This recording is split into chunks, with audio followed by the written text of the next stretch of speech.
दोस्तों, मैं चंद्रशेखर कक्षा 8 यूपी घुसिया बलरामपुर सुरती से।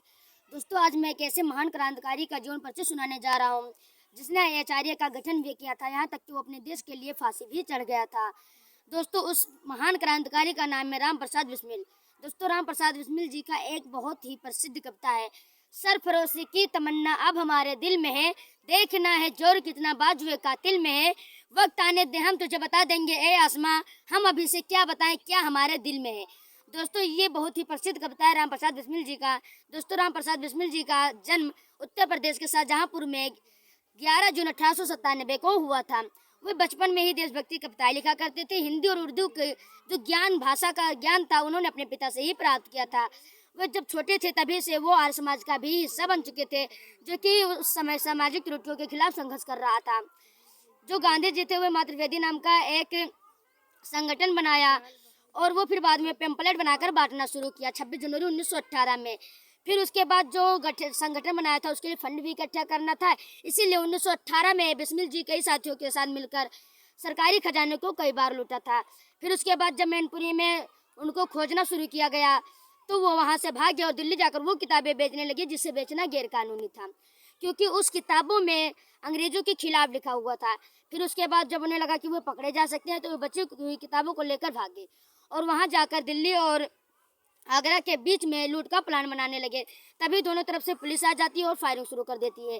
फायरिंग के बाद उसमें कई सारे जो उनके साथी थे बिस्मिल जी के अरेस्ट हो जाते हैं। हालांकि जो बिस्मिल जी थे वो यमुना नदी में खुद जाकर तैर कर निकल जाते हैं।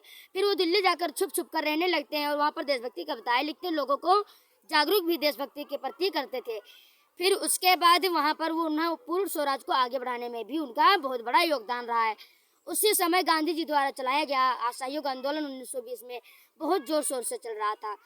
तभी जो बिस्मिल जी थे वो दिल्ली से शाहजहांपुर वापस आकर लोगों को जागरूक करने लगते हैं कि वो अंग्रेजों का किसी भी प्रकार का कोई सहायता नहीं करेगा। फिर उनके भाषण और कविताओं का लोगों पर इतना असर पड़ने लगता है कि लोग तो बौखलवा उठते हैं और लोगों अंग्रेजों के खिलाफ संघर्ष करना शुरू कर देते हैं। चोरी चोरा कांड के दौरान महात्मा गांधी 1920 में चलाया गया असहयोग आंदोलन भी अपना वापस ले लेते हैं।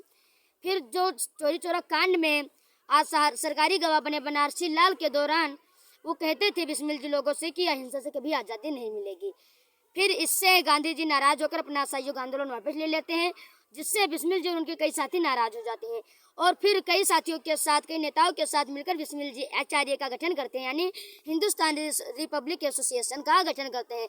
आचार्य ने ही काकोरी कांड का भी प्लान बनाया था जिसे बिस्मिल जी लीड कर रहे थे। फिर इसमें उन्होंने लखनऊ के पास एक ट्रेन को रोका और वहां पर सरकारी खजाने को लूट लिया। हालांकि उसमें फायरिंग भी हुई जिसके दौरान एक हिंदुस्तानी की मौत हो गई। इसी मामले में केस हुआ और 19 दिसंबर 1927 को बिस्मिल जी को गिरफ्तार करके गोरखपुर जेल में फांसी दे दी जाती है। फिर उनकी आत्मा को अंतिम संस्कार के लिए उन्हें राप्ती नदी के पास लाया जाता है, जिसे आज राजघाट के नाम से जाना जाता है। कभी कभी मैं सोचता हूँ कि राम प्रसाद बिस्मिल जी भी क्या देश के प्रति दीवाने थे, जिन्होंने हमारे देश को आज़ाद कराने के लिए स्वयं का बलिदान दे दिया। उन पर एक कविता है, न चाहूँ मान दुनिया में न चाहूँ स्वर्ग को जाना, कि न चाहूँ मान दुनिया में न चाहूँ स्वर्ग को जाना, मुझे वर दे यही माता कि मैं रहूँ भारत पे दीवाना, मुझे वर दे यही माता कि मैं रहूँ भारत पे दीवाना। करूँ मैं कौम की सेवा पड़े चाहे करोड़ों दुख, कि करूँ मैं कौम की सेवा पड़े चाहे करोड़ों दुख, अगर वापस लूँ जन्म लेकर तो भारत में ही हो आना, अगर वापस लूँ जन्म लेकर तो भारत में ही हो आना। धन्यवाद।